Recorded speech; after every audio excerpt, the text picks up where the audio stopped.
तुमची फ्रेम ठीक झाल्याशिवाय बोलणं सुरू करत नाही. छत्रपती शिवाजी महाराज की. छत्रपती शिवाजी महाराजांना मानाचा मुद्रा करून आणि स्वतंत्रवीर सावरकर यांना अभिवादन करून आजच्या ह्या रत्नागिरी जिल्ह्यातील माझ्या या प्रमुख कार्यकर्त्यांना मार्गदर्शन करण्यासाठी सगळ्यात अगोदर बूथ कार्यकर्ता माझ्या बंधू आणि भगिनींना नमस्कार करतो. आजच्या ह्या कार्यक्रमाला सगळे प्रमुख वक्ते मार्गदर्शन करत असताना एकापेक्षाही एक पोटतिडकीनं आणि तावातावाने बोलत असणारे सगळे कार्यकर्ते, प्रदेशाचे उपाध्यक्ष अतुलजी काळशेकर, म्हणजे सगळे म्हणजे सुरुवातीपासूनच सगळ्यांनी एकदम तोफ लावून ठेवली होती. तो अतुलजी काळशेकर, त्यानंतर संघटन मंत्री शैलेंद्र दळवी, त्यानंतर बाळासाहेब पाटील, माजी आमदार प्रमोदजी जटार, माजी आमदार बाळासाहेब माने, रत्नागिरी दक्षिण जिल्हाध्यक्ष राजेशजी सावंत, महिला जिल्हाध्यक्ष सौ सुजाता मॅडम, युवा जिल्हाध्यक्ष ऋषिकेश केळकर, व्यासपीठावरती असलेले बाकी सगळे कार्यकर्ते, बंधू आणि भगिनींनो,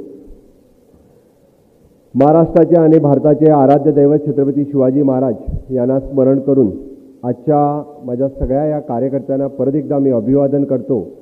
आणि महाराष्ट्राचे भूषण असलेले स्वर्गीय विनायक दामोदर सावरकर, स्वर्गीय लोकमान्य बाळ गंगाधर टिळक, डॉक्टर भीमराव आंबेडकर, महात्मा ज्योतिबा फुले या सगळ्यांना वंदन करतो. आणि सगळ्यात अगोदर मावळ, रायगड आणि रत्नागिरी या तिन्ही मतदारसंघाच्या या कार्यकर्त्यांना मार्गदर्शन करण्यासाठी मागच्या दिवशी एक दिवस आणि इथं त्या दिवशी 28 तारखेला पोचलो नाही म्हणून थोडंसं कन्फ्युजन क्रिएट झालं की आम्ही रत्नागिरी सोडला की काय. पण परत मी सांगतोय, रत्नागिरी सोडायचा प्रश्न नाही आहे, हे हक्काचं स्थान आहे. हा मागायचा वगैरे नाही आहे, हा आपलाच मतदारसंघ आहे. त्यासाठी आपण कुणाकडे मागत वगैरे नाही आहे, हक्काने सांगतोय. मी देवेंद्रजीपासून मोदीजींना सांगेन की या ठिकाणी कमळ फुलणार आणि कमळच फुलायला पाहिजे.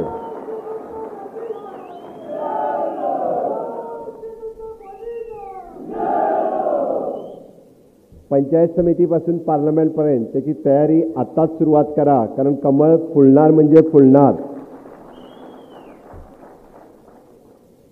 कारण कोकणच्या कार्यकर्त्यावरती खूप वर्ष झालं अन्याय झालेला आहे. अन्याय कुणामुळे झाला ते मी काही सांगायची गरज नाही आहे, आपल्या सगळ्यांना माहिती आहे. आणि आत्ता ती वेळ आलेली आहे.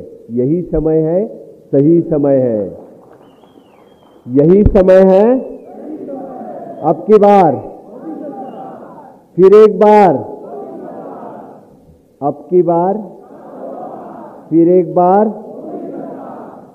परत एकदा आपल्या देशाचे प्रधानमंत्री नरेंद्र मोदीजी यांना प्रधानमंत्री करण्यासाठी आणि मोदीजींचं विकसित भारत हे स्वप्न साकार करण्यासाठी आपले सगळे कार्यकर्ते तयार झालेले आहेत. आणि यासाठी म्हणजे रत्नागिरीपासून मावळ आणि रायगड या सगळीकडे कमळ फुलवण्यासाठी मला वाटतं की खूप खूप सुंदर, खूप चांगलं वाटतंय की एक चांगल्या पद्धतीने कार्यकर्त्याने गेले कित्येक दिवस सगळी तयारी केलेली आहे. आणि निश्चितच म्हणजे सगळ्यांचा आत्मविश्वास एवढा वाढलेला आहे की यावेळी आपल्या पूर्णतः म्हणजे या जिल्ह्यामध्ये तर कमळ फुलणारच आहे. मी हे सगळं या अगोदर रिव्ह्यू घेत होतो, म्हणजे प्रमुख कार्यकर्त्यांशी संवाद साधला 150 कार्यकर्त्यांच्या बरोबर. म्हणजे त्या कार्यकर्त्यामध्ये आपला गाव चलो अभियान म्हणा किंवा नमो ॲप डाउनलोड म्हणा किंवा सेल्फ हेल्प ग्रुपांचं संमेलन म्हणा किंवा नारी संमेलन, या सगळ्या म्हणजे संपूर्ण महाराष्ट्रामध्ये सगळ्यात चांगलं काम जर कुठं चाललं असेल तर ते आपल्या जिल्ह्यामध्ये चाललं आहे. आणि त्याची क्रेडिट जर कुणाला जात असेल तर आपल्या सगळ्यांना जात आहे. त्यामुळे आपल्या सगळ्यांचं खूप खूप अभिनंदन. आपण जसं म्हणतोय की सबका साथ, सबका विकास, सबका विश्वास आणि सबका प्रयास. आपलं सरकार कुठल्याही जाती धर्माचं नाही आहे. म्हणून तर माझे कितीतरी मुस्लिम भाऊ आणि बहीणसुद्धा या हॉलमध्ये प्रेझेंट आहेत. त्यांचं खूप खूप अभिनंदन.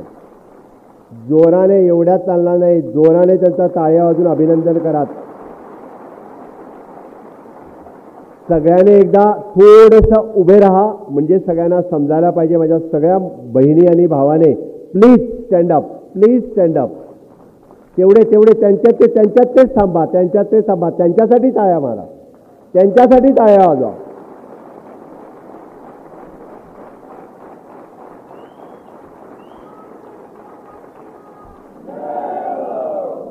डबल इंजिनच्या सरकारचा बदल जो आहे तो हा बदल आहे. कारण त्याने सांगितलेलं आहे, माननीय मोदीजीने, म्हणजे आपण जसं म्हणतोय की स्वच्छ भारतपासून, क्लीन इंडियापासून फिट इंडिया हे करत असताना, म्हणजे हर घर नल से जलपासून प्रधानमंत्री आवास योजना या सगळ्या योजना देत असताना कुठलाही मतभेद, कुठलाही जातीभेद, कुठलाही धर्मभेद कधीही केलेला नाही आहे. आणि त्याच कारणाने आज माननीय मोदीजींना सगळ्यांची साथ आहे आणि सगळ्यांचा साथ यापुढेही पाहिजे. त्यामुळे बोलत असणाऱ्या वक्त्यांना पण मी सांगत असतो की अगोदर जे काय झालं ते जाऊन दे. NDAतले सगळे लोक आपल्याला पाहिजेत. NDAतली सगळी लोक, सगळे कार्यकर्ते आपल्याला बरोबर पाहिजेत. सगळ्यांना बरोबर घेऊन आपल्याला पुढे जायचे आहेत. नक्कीच विधानसभेला काय होईल ते नंतर बघूया, त्याची चिंता आत्ता करू नका. अगोदर लोकसभेचं कमळ फुलवा. आणि त्यासाठीच कोणी इथं काही चिंता करू नका. इथं कोणीही कमळाची तिकीट निदान या मतदारसंघामध्ये आपल्या NDAची तिकीट मागूच शकत नाही, कदापि नाही. आपल्याला धडा शिकवायचा आहे तो त्यांना, आपल्याला धडा शिकवायचा आहे तो हे UPA वाले, आताचे NDA वाले जे एकत्र आलेले आहेत, ज्यांना आपणच निवडून दिलेत, ज्याने गेल्या 10 वर्षामध्ये या मतदारसंघात काहीच नाही केलं, त्यांना धडा शिकवायचा आहे. त्यामुळे त्यासाठी आपली एकी खूप महत्त्वाची आहे.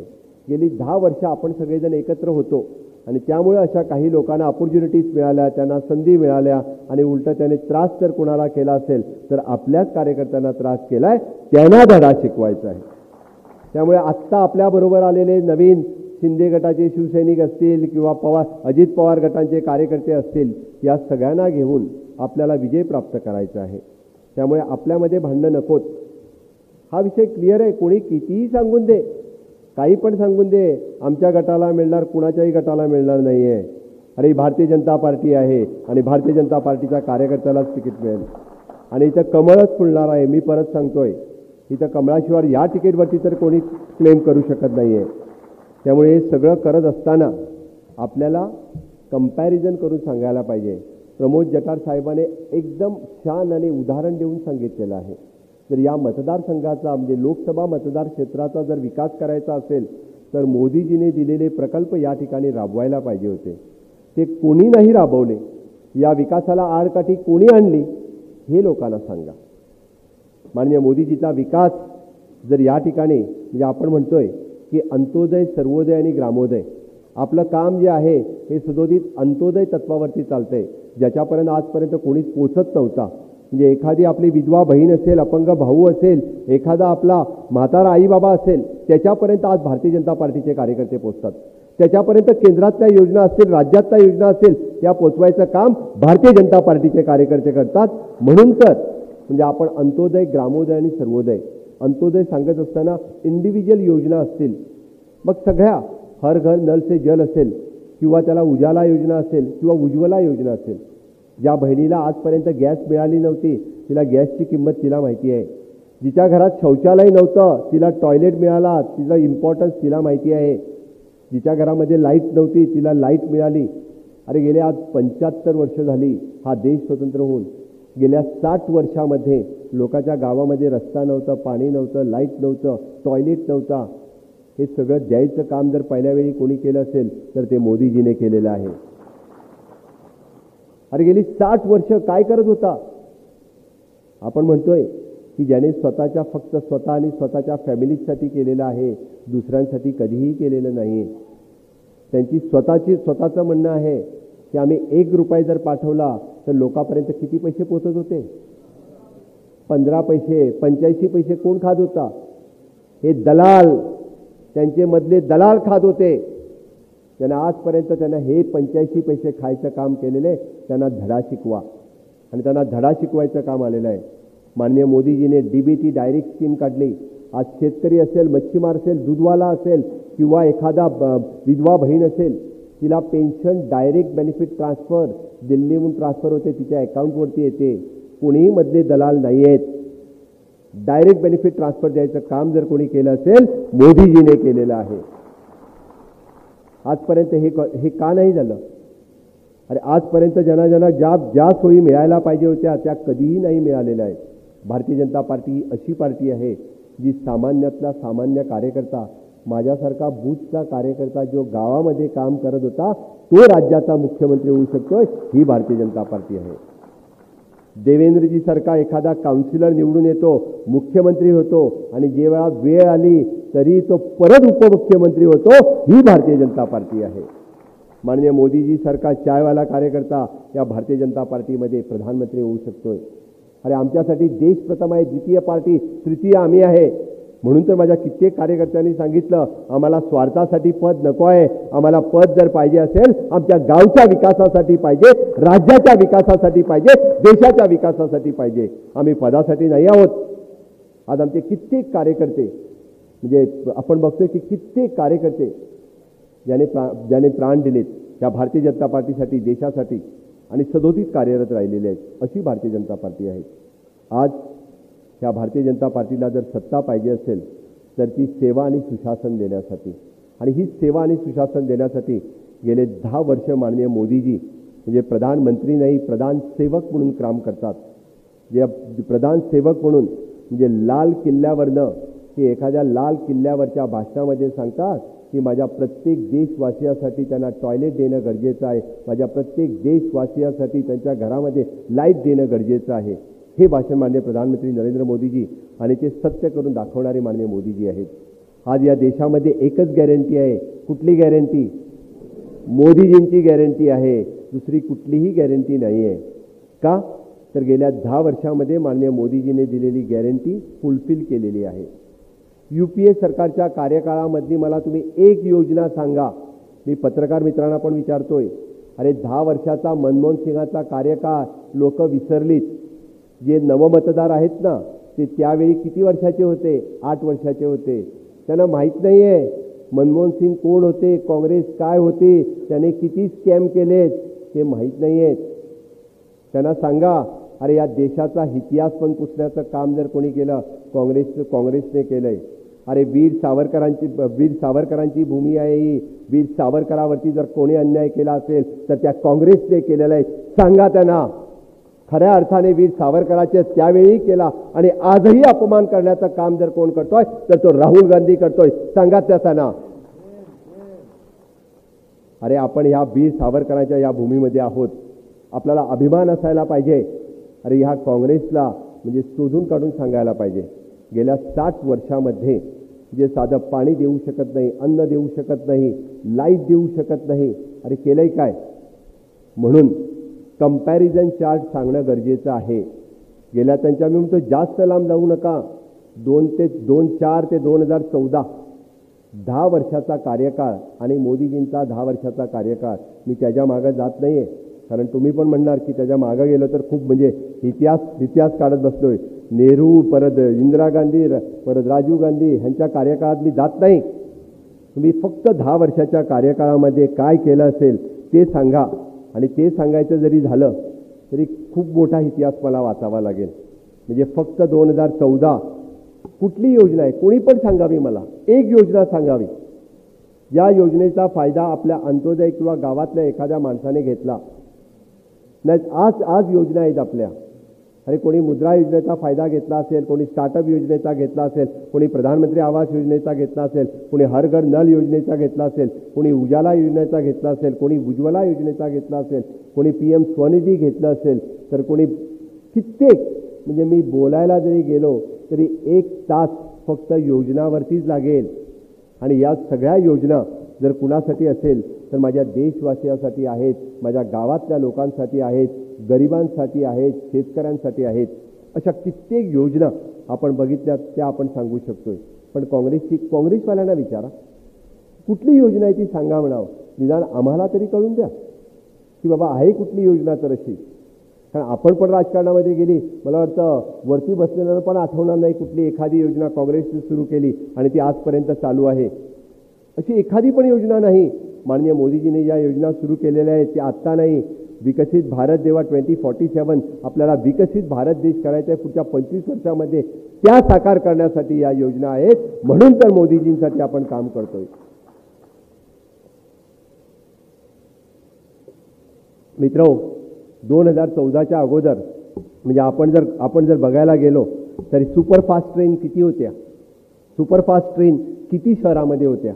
आज सुपरफास्ट ट्रेन आपण मेट्रो ट्रेन बघतोय, वंदे भारत ट्रेन बघतोय, कितीतरी ट्रेन सुरुवात झाल्या. म्हणजे आज सुपरफास्ट ट्रेनच्या नावाखाली 82 शहरामध्ये सुपरफास्ट ट्रेन आहेत.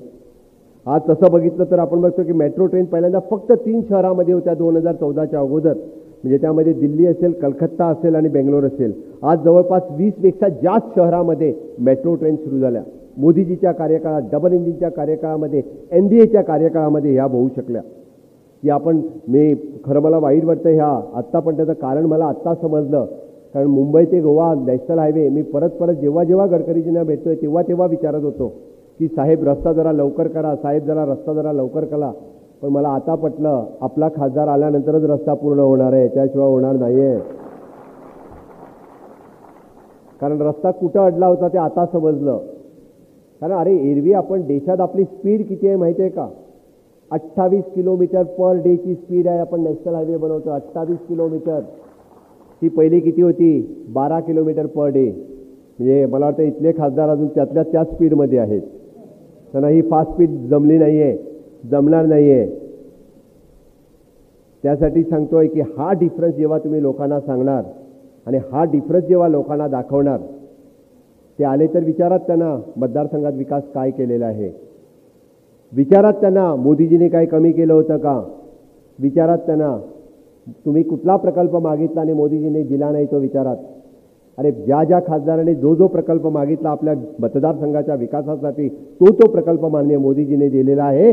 आणि सबका साथ सबका विकास या विश्वावरती माननीय मोदीजी चालले होते. पण 10 वर्ष वाया गेली. यापुढे वाया जाऊ देऊ नका. रत्नागिरी जिल्ह्याची यापुढे कधीही एकही वर्ष वाया जाणार नाही. माननीय मोदीजीच्या विकसित भारत या रथयात्रेमध्ये आपल्याला या जिल्ह्याला सामावून घ्यायचं आहे आणि हे आपण सांगायला पाहिजे. अरे 2014च्या अगोदर या देशामध्ये एअरपोर्ट किती होते? फक्त 74. आज किती आहेत? 150 एअरपोर्ट आहेत. डबल रेटने NDAने एअरपोर्ट केलेले आहेत, डबल रेटने एअरपोर्ट झालेले आहेत. आपण बघतोय त्याने कधीही म्हणजे कुठलाही प्रोजेक्ट कंप्लीट केलेला नाही. फक्त फाउंडेशन स्टोन घालायचं आणि पाट्या लावायचं काम कोणी केलंय? तर काँग्रेस सरकारने केलं होतं, UPA सरकारने. कितीतरी पाट्या दिसतील तुम्हाला प्रत्येककडे. अरे मोदीजीची गॅरंटी आहे, प्रत्येक ज्याचा फाउंडेशन स्टोन आपण घालतोय त्याचं उद्घाटन पण आपणच करतोय. ही मोदीजीची गॅरंटी आहे. प्रत्येक प्रकल्पाचं उद्घाटन तसं आहे. तुम्ही बघा काढून, प्रत्येक प्रकल्पाचं उद्घाटन अशा खूप मोठ्या प्रमाणाने केलेलं आहे. अरे आजपर्यंत 2014पर्यंत आपण फक्त दुसऱ्या देशांसाठी टाळ्या वाजवत होतो. अरे त्या देशाने असं केलं, त्या देशाने असं हे केलेलं आहे. आज बाकीचे देश आपल्या देशासाठी टाळ्या वाजवतात. हे मोदीजी आहेत. अरे मोदीजी विश्वनेता म्हणून पुढे यायला लागलेत. G20चं आयोजन असेल किंवा बाकी देशामध्ये गेल्यानंतर माननीय मोदीजीसाठी वेगवेगळे पुरस्कार असतील, हे सगळे पुरस्कार आपल्या मोदीजीसाठी देत आहेत. आजपर्यंत आपण कुठल्या बँकमध्ये गेलो, आपण कुठल्याही तर आपल्याला लॉंग क्यूसाठी थांबावं लागत होतं. आपण आज कॅशलेस फॅसिलिटीज 2014मध्ये आपण अवेलेबल करून दिली. कुठेही चला, कुठल्या गव्हर्नमेंट डिपार्टमेंटमध्ये चला किंवा अजूनही कुठे चला. मी फक्त एवढ्याचसाठी सांगतोय, हा कंपॅरिझन जोपर्यंत आपण सांगत नाही युवा मतदारांना समजणार नाही. 2014 अगोदरचे स्कॅम्स त्यांना माहीत नाही आहे. 2G scam, 3G scam, coal scam, mining scam. कारण आत्ता बरेच जण माझ्यासमोर जे माझे युवा मित्र आहेत, अरे आणि कुणालाच सोडलेलं नाही आहे. इवन दो संरक्षण मंत्रालयाचं जेव्हा खरेदी करायचं होतं त्यामध्ये पण त्यांनी घोटाळा केला आहे. कशामध्ये घोटाळा केला नाही ते सांगा. अरे आपल्या फ्रीडम फायटर्सची जागा ती पण त्याने हडप केली. डिफेन्समधल्या लोकांना ज्या प्लॉट्स अलॉट सगळ्यामध्ये घोटाळा केला होता. मला महाराष्ट्रात बोलताना कधी कधी थोडी भीती वाटते. का माहिती आहे का? कारण सगळेच जण इकडे आलेले आहेत, त्यामुळे मी थोडं कमीच बोलतोय त्यावरती. एनीहाव, पण खऱ्या अर्थाने म्हणजे बरेच जण कशाला इकडे आलेत माहिती आहे का? म्हणजे मी मुख्यमंत्री झाल्यापासून मी 2 वेळा सगळे इकडे आलेले आहेत. मागच्या वेळी विरोधी पक्ष नेत्यासहित 8 जण काँग्रेसमधून आमच्याबरोबर आलेत. आणि परत यावेळी मुख्यमंत्री झाल्यानंतर परत त्या ठिकाणचा विरोधी पक्ष नेत्यासहित 10 जण भारतीय जनता पार्टीमध्ये आलेत. का आलेत? माझ्यामुळे नाही, माझ्यावरती त्यांचा प्रेम नाही आहे, प्रेम आहे मोदीजीवरती. त्या सगळ्यांना पटलेलं आहे या देशाचा विकास जर कोण करू शकत असेल फक्त आणि फक्त मोदीजी करू शकेल. एकमेव मोदीजी आहे, तेच करू शकतात हे त्यांना पटलेलं आहे. राहुल गांधीवरती त्यांचा विश्वास राहिलेला नाही आहे, ज्यांच्यामध्ये नेतृत्वच नाही आहे, ज्यांना या देशाचा इतिहासच माहीत नाही आहे, ते काय करू शकेल? ज्यांच्याकडे व्हिजनच नाही आहे. तुम्ही बघा, अरे ते कुत्र्यांना जे बिस्किट देतात तीच काढून आपल्या कार्यकर्त्यांना देतात. खरंच वाईट वाटलं. अरे आपल्या कार्यकर्त्यांना किती मान आहे, सन्मान आहे, आणि त्या गाडीवरती ते कार्यकर्त्यांना घेऊन फिरायचं सोडून कुत्र्यांना. एक फोटो व्हायरल पण झाला होता. ही वाईट स्थिती आहे. जे स्वतःच्या कार्यकर्त्याला मान देऊ शकत नाही ते काय देशाचं भलं करणार? त्या काँग्रेसला पूर्णतः पटलेलं आहे. मला वाटतं महाराष्ट्रात तर त्यामुळे बऱ्याच जणांनी ठरवलेलं आहे अजूनही लोक काही यायची बाकी आहेत. सगळेजण येतील, पण काही काळजी करू नका. भारतीय जनता पार्टी आपली आहे आणि आपलीच राहणार आहे. त्या भारतीय जनता पार्टीमध्ये अशा पद्धतीने कितीतरी म्हणजे त्यांची स्कॅम सांगा, त्यांची स्कॅन्डल सांगा. UPA कार्यकाळामध्ये काय झालेले, बरे सगळे लोक आपल्याबरोबर आले तरी पण काँग्रेसमधले स्कॅम सांगा. समजून दे त्यांना, कळून दे त्यांना या देशाला कशा पद्धतीने लुटलेलं आहे ते समजणं गरजेचं आहे आणि ते सांगणं गरजेचं आहे. कारण आपण जसं म्हटलंय की नेशन फर्स्ट, आपल्याला देश प्रथम, द्वितीय पार्टी, तृतीय आम्ही. आपल्याला बाकी काहीच नाही आहे. या देशातले वेगवेगळे प्रश्न सुटावे यासाठी आपण काम करतोय. आणि त्याचसाठी या देशामध्ये जनधन अकाउंटच्या अंतर्गत मला वाटतं जेव्हा मोदीजींनी सांगितलं 0 बॅलन्स अकाउंटवरती ओपन करा, एकही पैसा बँकेत द्यायची गरज नाही, होय की नाही प्रमोद साहेब? त्यावेळी सांगितलं मोदीजीने की अकाउंट ओपन करा, तुम्हाला पैसे. लोक म्हणायला लागली वेळ लागलाय काय? अरे 100 रुपये दिल्याशिवाय अकाउंट ओपन होत नव्हतं आणि तुम्ही तर सांगतात एक पण पैसा न करता अकाउंट ओपन करा. हे असं कधी होऊ शकते का विचारलं. अरे 0 बॅलन्सवरती अकाउंट पण ओपन आणि पासबुक पण देतात. अरे लोकांनी ऐकलं नाही. पण ज्याने भारतीय जनता पार्टीवरती विश्वास ठेवला अशा आमच्या विधवा बहीण आणि जे सिनियर सिटीजन होते, कोविडच्या कार्यकाळामध्ये त्यांच्या अकाउंटवरती कुठलाही फॉर्म न भरता 2-2 हजार रुपये 3 वेळा जमा झाले. 2-2 हजार रुपये 3 वेळा जमा झाले. 6 हजार रुपये जनधन अकाउंटच्या वरती. शेतकऱ्यांना सांगितलं की तुम्हाला पहिल्या वेळी फक्त तिथं किसान क्रेडिट कार्ड मिळण्यासाठी जमीन गहाण ठेवावी लागत होती. त्यांना किसान क्रेडिट कार्ड मिळत नव्हतं. आज शेतकऱ्याला असेल, मच्छीमाराला असेल, दूधवाल्याला असेल, डायरेक्टली किसान क्रेडिट कार्ड मिळते. गॅरंटी कुणाची? मोदीजीची गॅरंटी आहे. त्यांना जमीन गहाण ठेवावी लागत नाही आहे, डायरेक्ट गॅरंटी आहे मोदीजींची. त्यामुळे मोदीजीच्या गॅरंटीवरती त्यांना मिनिमम टू मिनिमम 1 लाख रुपये लोन दिला जातोय. अगोदर जमीन गहाण ठेवल्याशिवाय मिळत नव्हती. अरे स्टार्टअप नावाचा प्रकारच नव्हता अगोदर. 2014च्या अगोदर कुणी जरी बँकेत गेला तरी विचारत होते कोण गॅरंटी देणार. कोणी म्हणजे स्वतःचा भाऊ आणि बहीण पण आम्हाला गॅरंटी देत नव्हते. काँग्रेसचं तर सोडा, त्याने कधी कुणाला गॅरंटीच दिली नाही. त्याने गॅरंटी द्यायचं कधी कामच नाही केलं. त्यांच्या नेत्याने पण नाही केलं. आज आपल्या कार्यकर्त्यांसाठी नाही, देशातल्या लोकांसाठी मोदीजी गॅरंटी देतात. ही मोदीजीची गॅरंटी आहे. आपण बघतोय की वेगवेगळ्या अशा स्कीम्स, वेगवेगळ्या योजना ज्या मोदीजीने काढल्या, पण त्या लोकांपर्यंत पोहोचवण्याचं काम जर कोणी केलं तर तमाम आमच्या कार्यकर्त्यांनी केलं. त्या कार्यकर्त्यांचं खूप खूप अभिनंदन आहे. त्याचमुळे तर आपण अंत्योदय तत्वावरती सगळ्या लोकांपर्यंत पोहोचू शकलो. म्हणजे आपण वेगवेगळे प्रकल्प, वेगवेगळे गोष्टी ज्या करू शकलो त्या फक्त आणि फक्त ह्या सगळ्या लोकांसाठी करू शकलो. माननीय मोदीजींची आत्ताची काढलेली स्कीम कुठली माहिती आहे का? म्हणजे माननीय छत्रपती शिवाजी महाराज यांच्या कार्यकाळात आपण सांगतोय 18 पंगड जातीवरती छत्रपती शिवाजी महाराजांनी स्वराज्याची निर्मिती केली. या 18 पंगड जाती कुठल्या होत्या?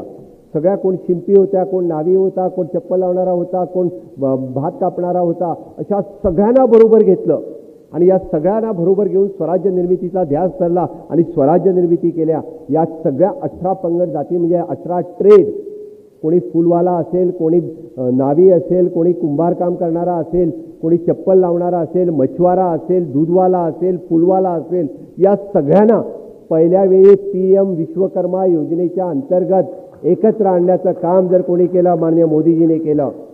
सांगा जाऊन अजूनही या 18 ट्रेडमध्ये जर कोणी रजिस्ट्रेशन केलं नसेल तर रजिस्ट्रेशन करा, त्यांना आयडेंटिफिकेशन द्यायचं काम कोणी केलं? माननीय मोदीजीने केलं.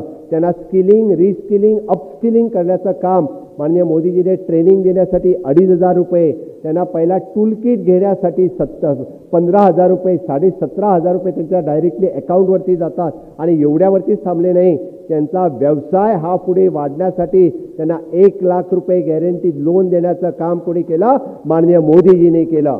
या 18 पंगड जातींना जर या एवढ्या वर्षानंतर पहिल्या वेळी त्यांचा सन्मान करण्याचं काम कोणी केलं? माननीय मोदीजीने केलं. आणि मोदीजीच्या सरकारच्या कार्यकाळामध्ये हे झालेलं आहे. त्यासाठी मित्रांनो, हे सगळं आपण जर समजावून सांगण्याचं काम या सगळ्या लोकांना करणं गरजेचं आहे.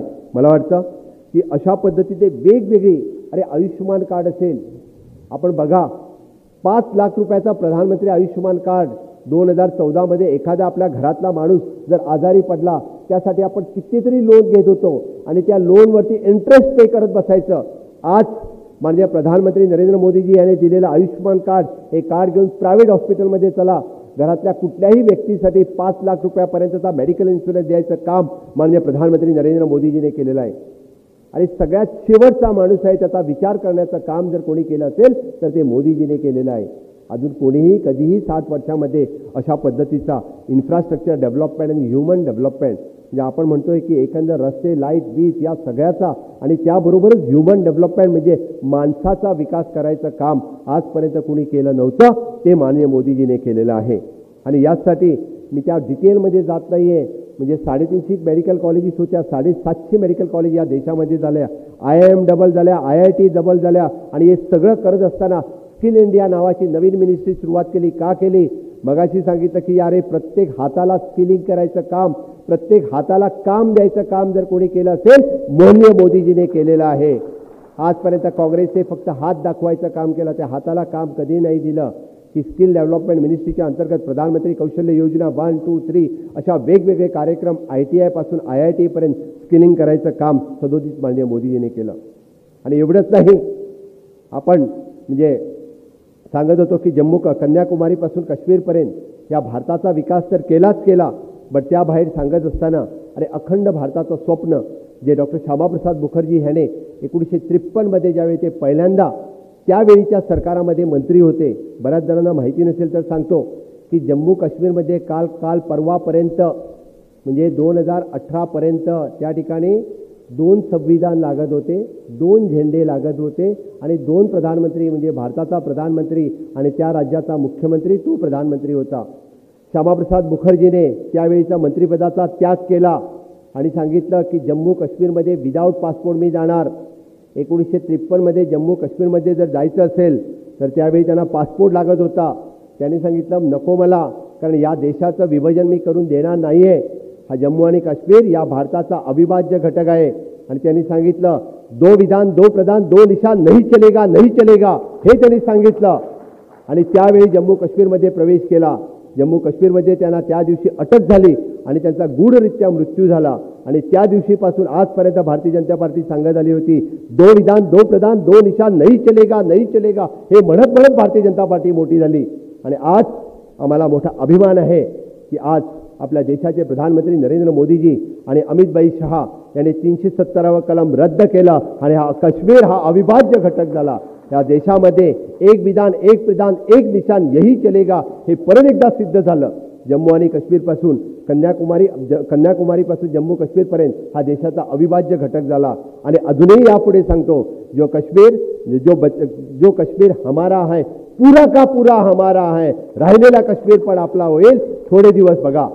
आणि हे सांगायला आज खूप अभिमान वाटतोय की एकापेक्षा एक अशा पद्धतीचे प्रकल्प हे सांगत असताना म्हणजे रामलल्लाचं दर्शन, यावरती तू सांगायला नको प्रमोद जठार साहेब, आपण सगळेजण रामलल्लाचं दर्शन घेऊन आलात. आणि हे सांगत असताना अरे मंदिर वही बनाएंगे तारीख नहीं बताएंगे, काँग्रेसवाले सांगत होते. अरे सदोदित भारतीय जनता पार्टीचे सांगतात रामलल्ला हम आएंगे मंदिर वही बनाएंगे, हे सांगत म्हणत होते 70 वर्ष झाली, मंदिर कधी बांधणार? हे सगळे सांगणाऱ्या कार्यकर्त्यांना सांगतोय अरे रामलल्ला हम वहाँ आएंगे तारीख नहीं बताएंगे, त्यांना सांगतोय की मंदिर वही बनाया और तारीख वो 22 तारीख थी, मंदिर वही बनाया. अरे मोठ्या अभिमानाने सांगतोय आज रामलल्ला आपल्या मंदिरामध्ये प्रशस्त आहेत. आणि हे सांगायला भारतीय जनता पार्टीच्या कार्यकर्त्याला नाही, या हिंदुस्थानामधल्या सगळ्यांना मोठा अभिमान वाटतोय. सगळ्या जाती आणि धर्मातल्या लोकांना मोठा अभिमान वाटतंय. ते फक्त राम मंदिर नाही आहे, तर ते राष्ट्र मंदिर आहे हे सांगताना आपल्याला अभिमान वाटायला पाहिजे. अशा देशातले वेगवेगळे प्रश्न खूप चांगल्या पद्धतीने माननीय मोदीजींनी सोडवलेला आहे. तेव्हा मानेसाहेब, रत्नागिरीचा प्रश्न खूप छोटा आहे, काळजी करू नका.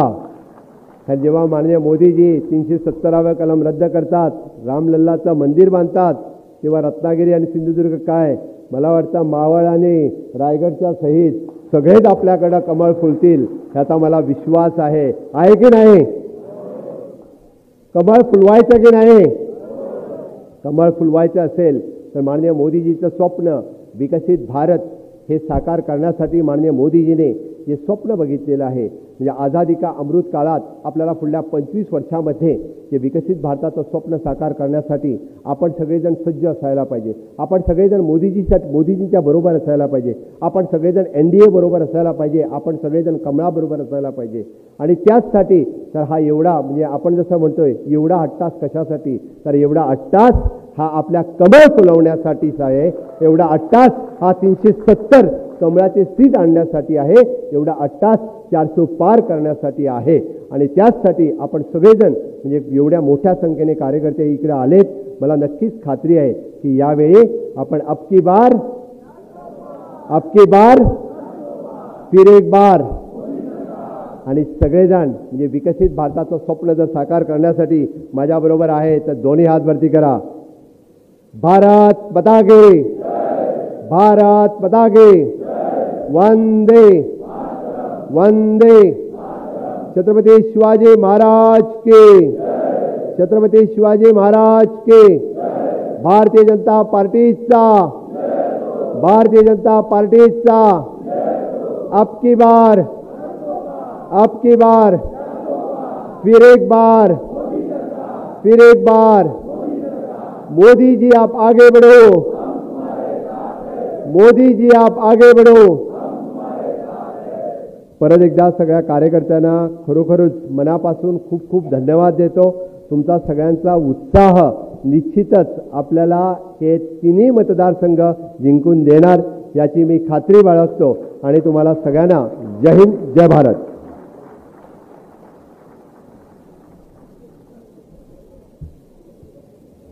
मी सर्वांना विनंती करतो की 2 मिनिटं बसून घ्यावं, राष्ट्रगीत झाल्याशिवाय कोणी जाऊ नये. मी